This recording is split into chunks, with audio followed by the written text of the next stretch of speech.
ये नफरत में अंतर क्या है? जब कोई चीज जो ज्यादा मात्रा में आपके पास मिलती है तो उस चीज से आपको नफरत हो जाती है। बैंक बैलेंस फुल है भाई। एक दिन एटीएम से पैसा निकालना जाता था ना मैं, तो मैं पहले पैसा नहीं निकालता था, पहले बैलेंस चेक करता था। आप में से कितने लोग करते हैं? पहले बैलेंस चेक करता था। अब बैलेंस चेक करने की जरूरत नहीं पड़ती, क्योंकि पता है कि जो मैं सोच रहा हूं उससे तो कहीं ज्यादा इसके अंदर होगा। वो बैंक मैनेजर है ना, मेरा बार बार पागल होता है कमीशन को देख देख कर। उसको समझ में नहीं आता, क्योंकि हर 2 साल में बैंक मैनेजर चेंज हो जाता है और ग्राहक तो वो का वही रहता है। अब मैं वहां जाता हूं तो सब लोग इंट्रोड्यूस कराता है, सर इनका अकाउंट सबसे जोरदार है सर, सबसे ज्यादा डिपॉजिट इनके पास है सर, ये हमारे बेस्ट ग्राहक है। तो वो उससे मेरे से हाथ मिलाता और मेरे को बिठाता, चाय नाश्ता करवाता। लेकिन मन ही मन सोचता है कि ये निठल्ला आदमी 2-2 घंटे यहां पर बैठा रहता है, इसको कंपनी इतना पैसा देती क्यों है? नहीं समझ में आता उसको। लेकिन उसकी बोलने की ताकत नहीं, उसकी औकात भी नहीं कि मेरे से पूछ ले कि तुम्हारे को इतना पैसा निठल्ले कैसे आ जाता है। लेकिन वो मेरे को थोड़ा मस्का लगाता है जिससे उसका बिजनेस और बढ़ जाए। वो स्मार्ट आदमी होते हैं, पढ़े लिखे आदमी होते हैं, उनको मकसद से मकसद पता होता है। वो धीरे से कहते हैं, सर आपके पास इतना पैसा पड़ा है सर, इतना हर महीने और आ जाता है, तो आप करोगे क्या? मैंने कहा भाई साहब मैं तो यार पहले सोच सोच के परेशान हो गया। पहले खुद सोचता था कि क्या करना है, लेकिन अब तो सोचना ही बंद कर दिया। अभी आप ही बता दो कि क्या करूं। जो ही ये बोलता हूं सामने वाला मुस्कुरा जाता है, उसको लगता है उसका टारगेट पूरा हो रहा है। वो धीरे से पूछता है, सर इसका आप म्यूचुअल फंड खरीद लो, इससे आपका पैसा और बढ़ जाएगा। म्यूचुअल फंड खरीद लो, क्योंकि उसको कमीशन मिलता है।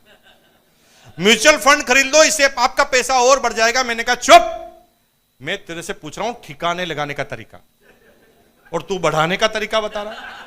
बढ़ाने का तरीका तेरे से ज्यादा मेरे पास है, तू कम करने का बता। और इस हॉल में मुकेश कोठारी का चैलेंज है, आप में से एक आदमी मेरे कम करने का सटीक आंसर बता दो, मैं आपका गुलाम बन जाऊंगा। 1 करोड़ का चेक अभी का भी ले जा, क्योंकि ये बिजनेस बढ़ाना आपके हाथ में है, कम करना आपके हाथ में है ही नहीं। ये इस बिजनेस की ब्यूटी है,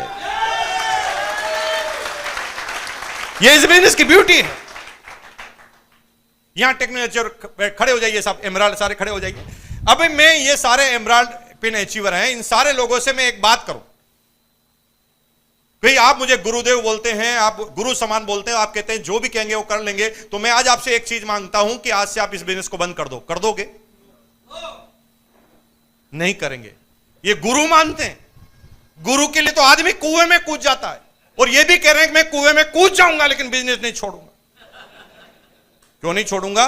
क्योंकि मन ही मन इनको एक बात समझ में आ रही है कि मुकेश कोठारी ये बड़ी बड़ी बातें तू इसलिए कर रहा है कि तेरे को इनकम आती है, तेरे सपने पूरे हो गए, हमारे कहां पूरे हुए? हमारे पूरे नहीं हुए और हम छोड़ दें? बैठ जाइए, इस बात को समझिए। यहां पर आपका बिजनेस आपके हाथ में नहीं होता, आपकी डाउनलाइन के सपनों में कन्वर्ट हो जाता है। और जब तक इस हिंदुस्तान में, जब तक इस पृथ्वी पर आरसीएम बिजनेस का किसी भी व्यक्ति का सपना जीवित रहेगा, मुकेश कोठारी की इनकम को कम करना किसी के बस के हाथ ही नहीं। ये इस बिजनेस की ब्यूटी है, ये इस बिजनेस की सुंदरता है। दुनिया के सारे बिजनेस और इस बिजनेस में अंतर है। दुनिया में तो सारे बिजनेस तब चलते हैं जब पड़ोसी की दुकान आप बंद कराते हैं। जितना पड़ोसी की दुकान आप बंद करा दोगे उतने आप हिट हो जाओगे। लेकिन यह बिजनेस बिल्कुल उल्टा है, जब तक पड़ोसी की दुकान को आप चला ना दो तब तक आपकी चलने वाली रही। यह इस बिजनेस की सुंदरता है, यह इस बिजनेस की ब्यूटी। हेलो, आ रही बात समझ में? लेकिन मैंने अपने इस बिजनेस के इनकम के बारे में आपको नहीं बताया, क्योंकि जो इनकम इस बिजनेस से आती है उससे 4 गुना इनकम तो मेरे पास दूसरे बिजनेस सोर्स है, उससे आती है। और ये सारे सोर्स इसलिए चालू हुए क्योंकि मैंने सही निर्णय करके आरसीएम किया, और आरसीएम ही वो वजह थी जिससे मैंने अपने ब्रेक इवन पॉइंट को तोड़ा। मेरी जो भी सोच थी उससे ज्यादा इनकम को मैं लेकर गया। लेकिन बहुत सारे चैलेंज आएंगे आप काम करेंगे तो, और उन्हीं चैलेंजों पे मैं सब्जेक्ट पे आपका मुंह मोड़ना चाहता हूं। कौन आदमी कामयाब होता है, कौन आदमी कामयाब नहीं होता, उन चीजों को आप समझ जाएंगे, पूरा बिजनेस समझ में आ जाएगा। कई बार आप थोड़ा आगे बढ़ेंगे तो लोग बाग आपको कहेंगे किस्मत बहुत अच्छी है आपकी, बहुत अच्छी किस्मत है, इसलिए आप आगे बढ़ गए हैं, तकदीर लिखा के आए हैं। मेरे भाई, तकदीर किन की चलती है, पहले इस चीज को समझ जाना। अंग्रेजी में आपने सुना है, और मैं पिछली बार मीटिंग में आया था तो भी आपको समझा के गया था। लक का मतलब ही है लेबर अंडर करेक्ट नॉलेज। अगर सही नॉलेज के साथ काम करोगे तो तकदीर चलने वाली है, नॉलेज अगर सही नहीं है तो तकदीर चलने वाली नहीं है। जिसका जितना नॉलेज ज्यादा है वो उतना ही ज्यादा कामयाब है। रिलायंस जियो का नेटवर्क है ना भाई साहब, रिलायंस जियो, ये हिंदुस्तान का सबसे बड़ा मोबाइल नेटवर्क है, वर्ल्ड का 3रे नंबर का। और आपको आश्चर्य होगा, रिलायंस जियो का नेटवर्क है वो टावर पर डिपेंड करता है। कोई भी कंपनी की अमीरता की वैल्यू को कैसे आंका जाता है मोबाइल में, कि इस कंपनी के पास कितने टावर है, ये कितने लोगों को कवर करते हैं। हिंदुस्तान में सबसे ज्यादा टावर है जियो के पास। मजे की बात है कि वो टावर है ना, आपस में जुड़े रहते हैं केबल से, यस और नो। और केबल गड्ढों में गाड़ कर एक टावर से दूसरे टावर तक पहुंचाई जाती है, यस और नो। लेकिन मजे की बात है, जिस पूरी कंपनी का भविष्य गड्ढों पर डिपेंड है, कहानी बिल्कुल उल्टी है। जो गड्ढे खोद रहा है उसको 300 रुपए मिल रहे हैं, क्योंकि गड्ढे खोदने वाले को यह पता ही नहीं है कि इसमें आदमी गाड़ेंगे कि केबल गाड़ेंगे। वो नॉलेज नहीं रखता, इसलिए 300 रुपए है। गड्ढे से पूरी कंपनी चलने वाली है, लेकिन गड्ढे खोदने वाले को अगर नॉलेज नहीं है तो 300 रुपए है। उसके ऊपर एक सुपरवाइजर है जो 1500 रुपए कमाता है, उसको यह पता है कि गड्ढा कितना गहरा खोदना और कहां तक खोदना है। यानी जो ही थोड़ा सा गड्ढे का नॉलेज बढ़ाया, रेट 1500 हो गई। उसके ऊपर एक मैनेजर है जो 1.5 लाख रुपए कमाता है। वो मैनेजर 1.5 लाख रुपए कमाता है, उसको यह पता है कि मुझे ये गड्ढे कितने दिन में कंप्लीट करवाने हैं, मेरा टारगेट कितना है, मैं कितने लोगों को लगाऊंगा तो ये गड्ढा कितने दिन में खुद जाएगा। थोड़ा सा नॉलेज ज्यादा है, इनकम बढ़ती जा रही है। उसके ऊपर एक ठेकेदार है जो 1.5 करोड़ रुपए कमाता है, उसका नॉलेज उन गड्ढों के प्रति और ज्यादा है। उसके ऊपर एक डायरेक्टर है जो कंपनी का मालिक है, उसको यह पता है कि ये गड्ढे मेरे जीवन में कितने महत्वपूर्ण हैं, इन गड्ढों पे मेरा जीवन निर्भर है, इसमें मैं केबल लगाऊंगा, कौन सी केबल लगाऊंगा, कितने टावर लगाऊंगा, कितने लोगों को कवर करूंगा, कितना नेटवर्क रखूंगा, कितना प्लान रखूंगा। जो ही उसकी नॉलेज बढ़ती है, उसकी इनकम अनलिमिटेड हो जाती है। शुरुआत गड्ढे से ही हो रही। इसलिए मैंने कहा कि मैं समझाऊंगा तो 10 में से 5 समझ जाएंगे, इमरान समझाएंगे तो 10 में से 4 समझ जाएंगे। जिसका जितना ज्यादा नॉलेज है उसके उतने ज्यादा रिजल्ट है। जीवन में सबसे बड़ी चीज है नॉलेज को हासिल कर। समझ गए? Labour under correct knowledge. लेकिन जब आप किसी चीज का चयन करें, इस बिजनेस में आप 3 चीजों को कन्वर्ट करते हैं आपस में। सबसे पहले समय को कन्वर्ट करते हैं। आपके पास 24 घंटे हैं, लेकिन आप लोगों का नेटवर्क बनाकर अपने हावर्स को बढ़ाना चालू कर देते हैं। सिक्योरिटी बन जाती है आपकी, क्योंकि आपकी दुकान एक मोहल्ले पर निर्भर है, आपकी दुकान किसी एक आइटम पर निर्भर है, आपकी दुकान किसी एक जिले पर निर्भर है, आपकी दुकान किसी एक पॉलिसी पर डिपेंड है। लेकिन यहां पर आपकी सिक्योरिटी ज्यादा क्यों है? न तो किसी एक आदमी पे आप डिपेंड है, न किसी एक प्रोडक्ट पर आप डिपेंड है, न किसी एक डिस्ट्रिक्ट पर आप डिपेंड है, न किसी एक सब्जेक्ट पर आप डिपेंड है। जिस दिन इस एरिया में कर्फ्यू लगेगा ना, तो मेरा बिजनेस जीरो नहीं होगा। क्यों नहीं होगा? क्योंकि मैं किसी एक एरिया पे काम ही नहीं करता। किसी एक प्रोडक्ट पर रोक लगेगी तो मेरा बिजनेस जीरो नहीं होगा। किसी में एक प्रोडक्ट पर काम ही नहीं करता, किसी में एक सब्जेक्ट पर काम नहीं करता, किसी एक दिशा में काम नहीं करता। हमारा सिक्योरिटी लेवल ज्यादा है। हम टाइम बढ़ा रहे हैं, हम मनी को मल्टीपल कर रहे हैं।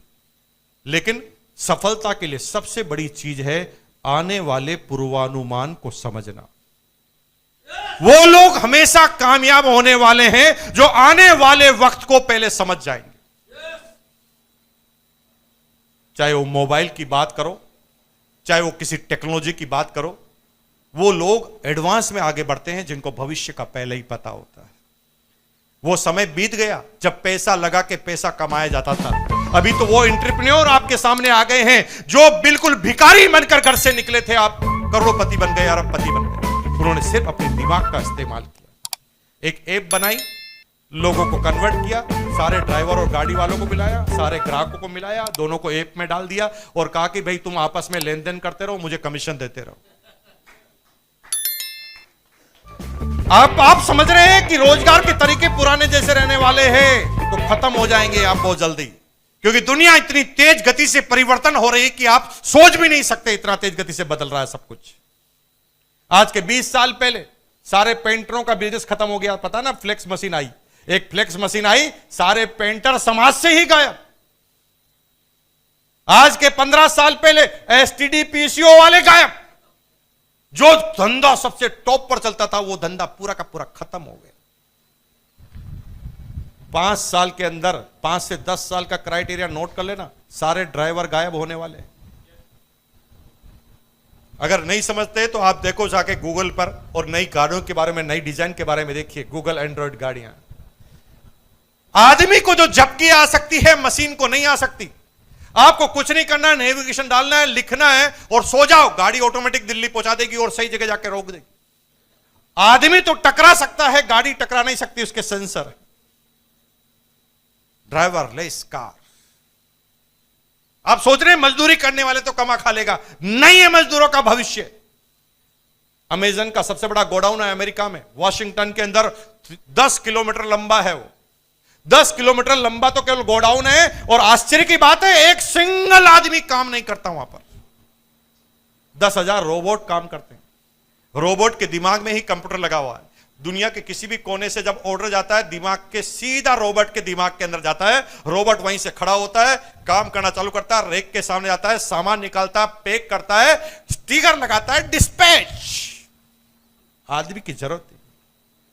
मेरे भाई, जितने भी काम आप कर रहे हैं खत्म होने वाले हैं। आप सोच रहे हैं कि मैं किराने की दुकान लगा लूंगा, मेरे भाई किराने का व्यापार ही खत्म होने वाला है पूरा का पूरा।